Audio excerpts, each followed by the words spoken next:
Chapter 1. The Girl Who Spoke Fire. The starlight citadel floated above a dying star like a jeweled crown, its glass spires and silver rings catching the red light of solar flares. From a human habitation decks below, Elias K. could feel the pulse of the star in his bones. Each rumble through the hull a reminder that even this fortress of alien engineering rested on the edge of collapse. He crouched inside an access shaft, grease on his knuckles, adjusting a cooling conduit that refused to sync with the power grid. The air smelled faintly of ozone and hot metal, and somewhere in the distance, the muffled thrum of grav drives filled the silence. He muttered to himself as he tightened the last clamp. "Machine logic says you're fine," he grumbled at the conduit, "but I can hear you whining. Don't lie to me." A faint chuckle echoed behind him. Elias startled, nearly hitting his head on the shaft ceiling. When he turned, a figure stood framed in the glow of the maintenance hatch. A woman, though not human. Her form shimmered with luminous threads woven into her skin, like veins of molten copper beneath porcelain. Her eyes glowed faintly gold, unblinking and too steady, the way only the Zythri could stare. Her voice, when she spoke, carried the resonance of crystal struck by a tuning fork, gentle, yet impossible to ignore. You speak to the machines as if they were alive. Elias wiped his hands on his coveralls, suddenly aware how small and sweat-streaked he must look in comparison to her ethereal presence.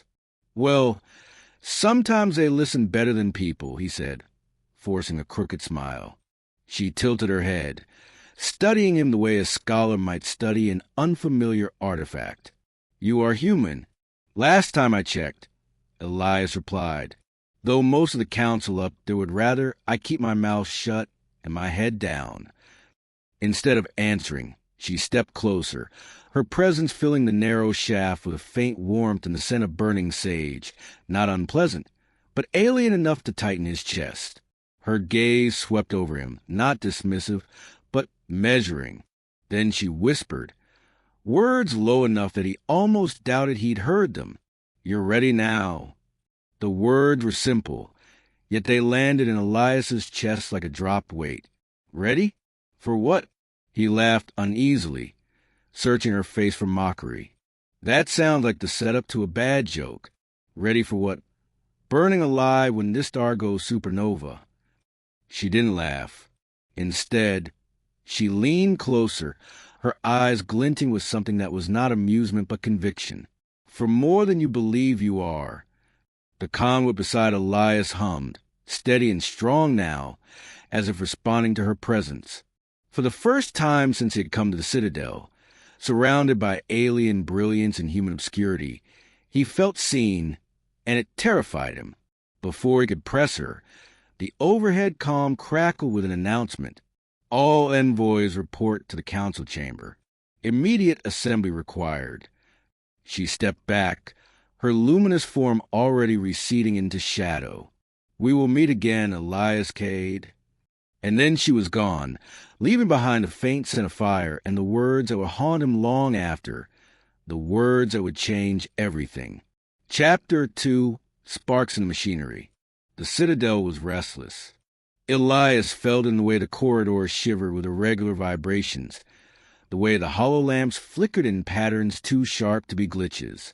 Even the endless backdrop hum of the reactor's grav pulse had a strange hitch to it now, like a heartbeat skipping under strain. For most of the station's residents, Zythri diplomats, karate merchants with their insectal armor, hulking Seraph warriors, the anomalies were invisible, but for Elias, they were as plain as a squeaky hinge. The Citadel wasn't just breaking, it was talking, and no one seemed to listen. He stood in a cavernous hangar, the air thick with the scent of coolant vapor and burnt ion fuel. Workers bustled around a grounded skiff, its silver hull cracked from a failed docking sequence. Above them, translucent banners of alien glyphs shimmered, marking repair sectors in languages humans were never expected to read. "Hand me that coupler," Elias muttered, kneeling beneath an access panel. A fellow human mechanic tossed it over, smirking. Why bother? Station AI says the system's clean. You're wasting your time. Elias gritted his teeth. He pressed the coupler into place, listening to the faint hiss as the power conduits rebalanced. Yeah, funny how the AI didn't hear the cascade resonance in this line. If I hadn't caught it, this whole skiff would have ended atmosphere mid-flight. The mechanic shrugged. You're imagining ghosts in the wires. Elias didn't answer. Because ghosts or not, he knew. A ripple of light spilled across the hangar. As she appeared again, Lyrian, the Zythri envoy glided toward him, her luminous skin weaving fire patterns beneath her robes. Aliens parted for her without hesitation, but her gaze fixed only on him. You heard it again, she said quietly. Elias froze, the words prickling across his nerves. You mean the anomaly? Yeah, everyone else calls it glitch, but I don't think so. She crouched beside him with impossible grace, studying the lines of exposed machinery. Her golden eyes narrowed, as if she were listening to something beneath the surface. You humans, you feel the shift before it manifests. My people see numbers, equations. You hear, she searched for a word, a song. He almost laughed. A song? That's poetic. I call it bad tune. Her lips curved faintly. Was that the Zythri equivalent of a smile? Do not underestimate poetry. Elias Cade. Sometimes it is truer than science. Before he could respond, the hangar trembled. Lights flared crimson. Across the Citadel, alarms began to wail, a hollow, rising tone that made even the Seraph stiffen. On the display screens, glyphs flashed. Power core destabilization detected. Gasps rippled through the crowd. Engineers shouted orders in alien tongues. The mechanic beside Elias swore and bolted, leaving his tools scattered. Elias stood slowly, pulse quickening. They'll dismiss you, Lyrian murmured, almost to herself. They always do, but the machines have chosen you. The alarms blared louder. Shadows raced across the hangar floor as bulkheads sealed with metallic groans. Elias tightened his jaw, feeling the oily tang of fear in the recycled air. Maybe she was right. Maybe he wasn't imagining ghosts. Maybe he'd been hearing the Citadel cry for help all along. And now, it was time someone listened. Chapter 3, Trial by Starlight. The council chamber hung suspended like a glass sphere at the heart of the Citadel. Beyond its curved walls stretched the dying star, swollen and crimson, each solar flare lashing against a void like the strike of a whip. Inside, gravity was absent by design, an alien symbol of equality. Here, no species stood taller than another. Elias hated it. His stomach lurched as he drifted into the chamber, tether cables snapping taut at his belt. Around him floated the council. Zythri envoys glowing faintly like molten glass, insectoid karate with wings that shivered against the air, the hulking Seraph warriors whose tusked faces betrayed nothing but disdain. Only a handful of humans were present, kept far to the edges, their voices rarely heard. Lyrian's voice rang like crystal, carrying across the chamber. The Citadel's core falters. The destabilization is no accident. It is sabotage. We must respond before the station falls into the star. A karate delegate clicked its mandibles. And you would trust the word of a human mechanic? A species that cannot even master its own planet's climate. A low ripple of agreement echoed through the chamber. Elias felt heat rise in his face. He tried to steady himself against the floating podium, but the lack of gravity made his movement clumsy, an image that only fueled their mockery. Then Lyrian's gaze cut across the room, fierce and unwavering. This human saw what none of our machines detected. He hears the flaws before they grow. If you will not trust him, then trust the results of his instinct. Dozens of alien eyes turned toward Elias. He swallowed hard, throat dry, then forced his voice steady. The anomalies aren't random. They're patterned.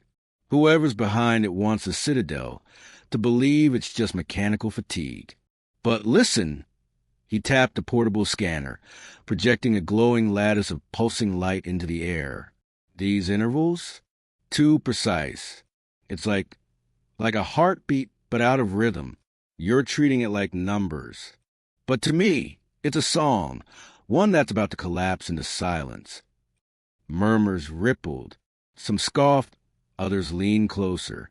The Seraph warlord finally spoke, voice a gravel rumble. Words are wind. Show us truth, little human. Enter the heart of the Citadel and steady it, if you can. A shiver ran down Elias's spine. The Citadel's core was a seething furnace of unstable energy. If he miscalculated, he wouldn't just die. He'd take half the station with him. Lyrian's tether touched his, the faint glow of her skin warming the air between them. "You are ready," she whispered, echoing her first words to him. Moments later, Elias was inside the core chamber, a cathedral of light where plasma rivers surged through crystalline conduits. The heat pressed against his skin, sweat beating instantly. The song of the machine filled his ears, a deep, thrumming rhythm that pulsed with danger. The Citadel screamed for balance, and for the first time, Elias stopped doubting himself. He floated forward, tools in hand, and answered. Chapter 4. The Betrayal in the Market. The market district of the Citadel glowed like a nebula spun into stone. Neon glyphs pulsed along curving walls, casting prismatic light across stalls stacked with alien wares. Fruits that oozed glowing nectar, crystalline weapons that hummed with caged plasma, fabrics woven from living silk that shifted colors with every breath. The air was a storm of scents. Sharp tangs of metallic spice, musky oils from desert worlds, the faint chemical bite of ion coolant. Elias wove the crowd, feeling both exhilarated and exposed. For the first time since arriving on the Citadel, aliens didn't look past him. Whispers followed his steps. The human who had steadied the core, the one the machines listened to, some glances were curious, others edged with hostility. "Don't let it get to you," said Lyrian, moving it aside. The glow beneath her skin caught the neon and made her look as though fire itself had chosen to walk beside him. Respect is never given freely here. It is taken or earned. Elias offered a half-smile. "Guess I'll take what I can get." They stopped at a vendor stall where a fellow human, Darren Holt, leaned casually against a crate. His coveralls were stained, his grin sharp. Elias hadn't seen him since their training days on Earth.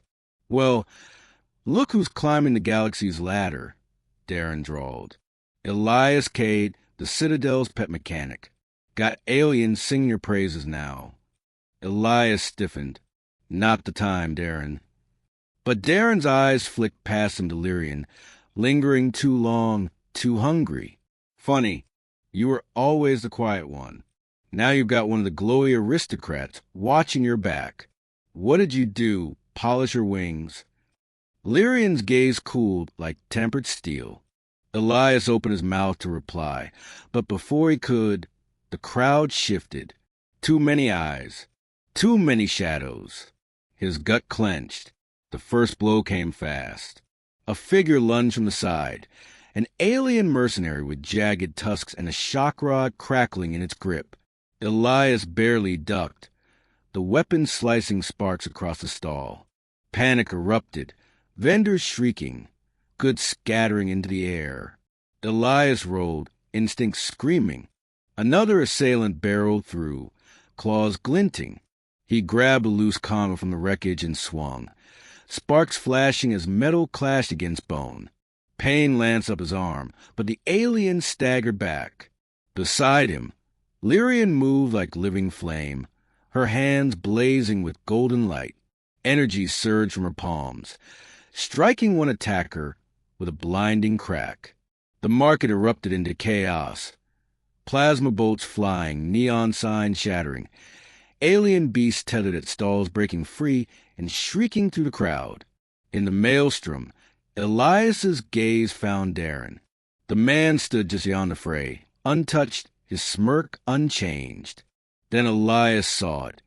An alien insignia glinting on Darren's wrist, a faction mark he recognized from council disputes.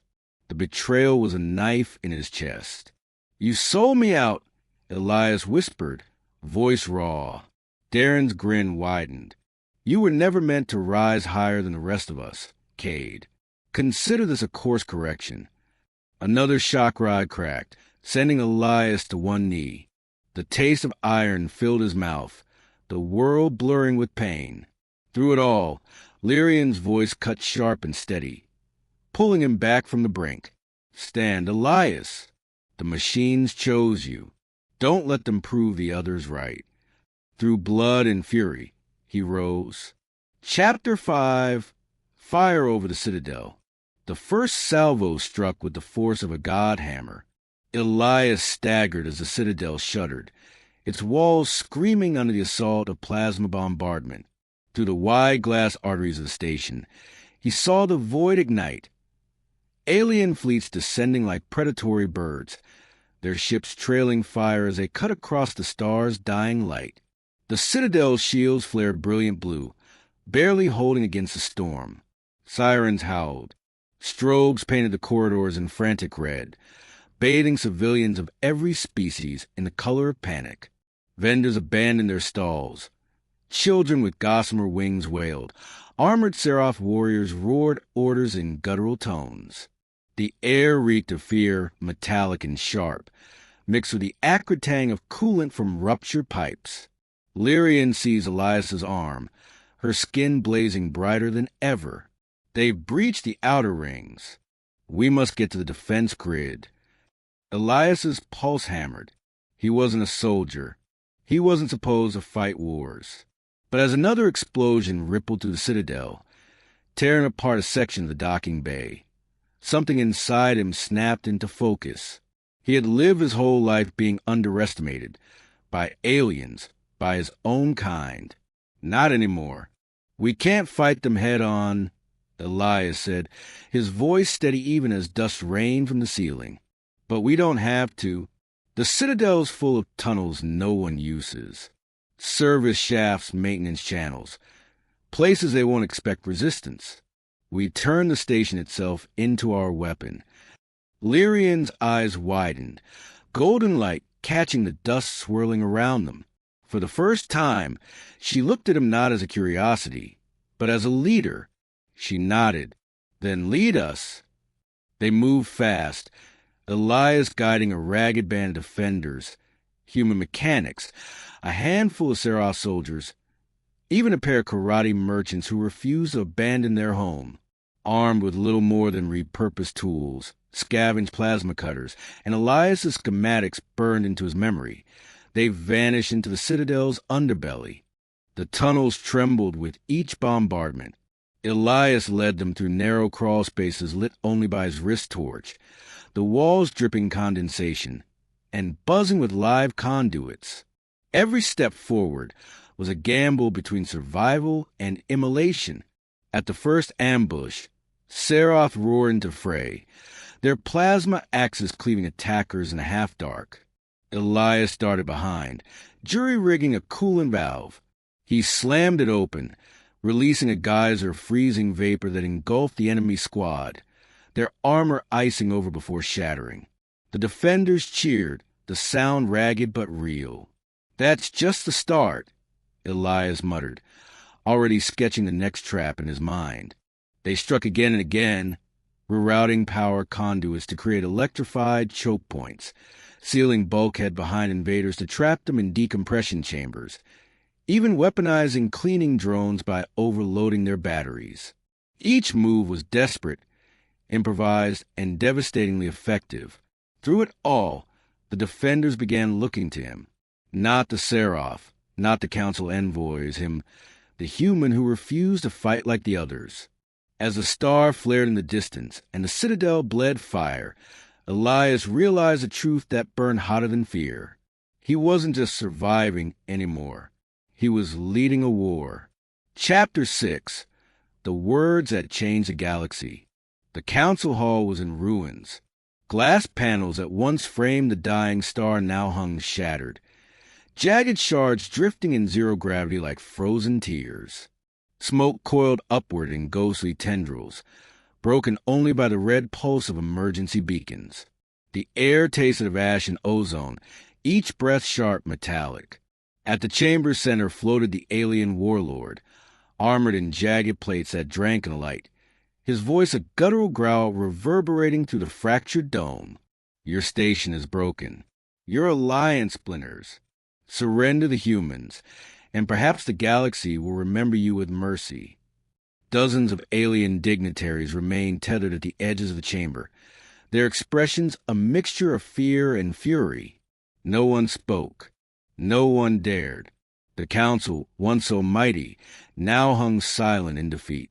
Elias pushed off a column and drifted forward, blood matting his hair, grease and ash streaking his coveralls. Every muscle ached, but his eyes, human eyes, burned steady. The warlord's gaze flicked over him with disdain. A mechanic? The warlord's tusks curled in mockery. You send me a scavenger's scraps? Elias didn't answer right away. He steadied himself on the twisted frame of a council podium, the hum of the Citadel's wounded engines faintly pulsing beneath his feet. That hum was his anchor. He felt it as others might feel their heartbeat. You made a mistake, Elias said at last, voice hoarse but carrying. You thought we were weak because we don't fight like you do, because we build with scraps, because we improvise. But that's exactly why you can't break us.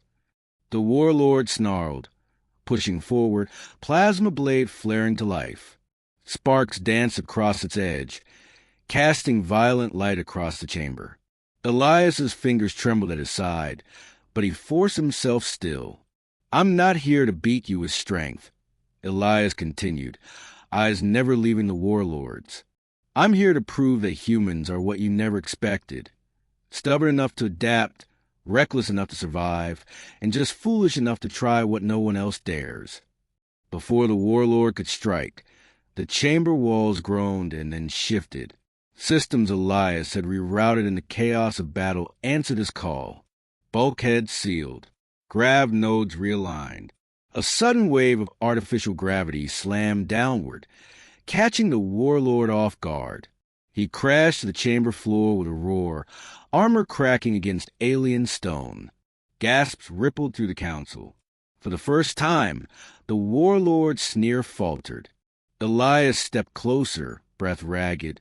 We may be small, we may be few, but we are ready now, ready to stand, not beneath you, not behind you, but beside everyone who believes survival is worth more than conquest.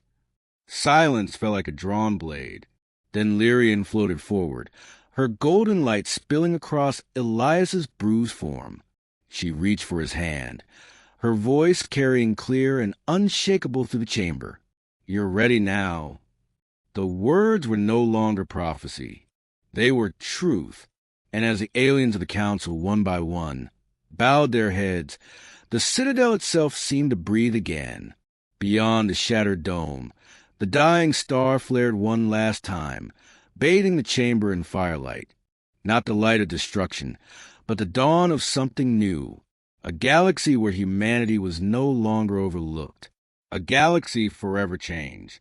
The Starship's engines thrummed beneath Elias's boots, a steady heartbeat in the silence after war. Through the wide viewport, the Citadel turned slowly against the stars, its shattered spires already scaffolded with repaired drones.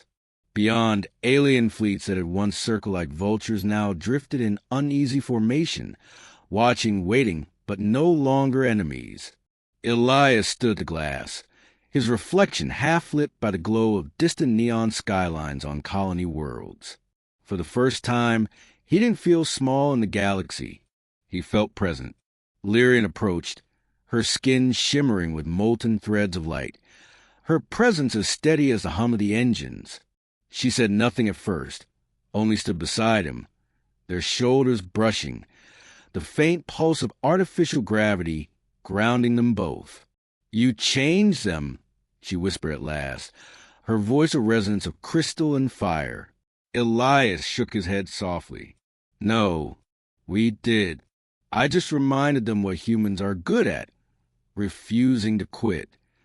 Her golden eyes searched his face. Then she reached for his hand, fingers warm against his callous skin. For a moment, silence stretched, filled only by the deep thrum of the ship and the stars burning beyond. "You're ready now," she said again, but this time it wasn't prophecy. It was love. Elias's lips curved into a quiet smile. "Then let's build a future worth being ready for." The viewport flooded with starlight, the Citadel glinting like a reborn crown, as the galaxy shifted into something new.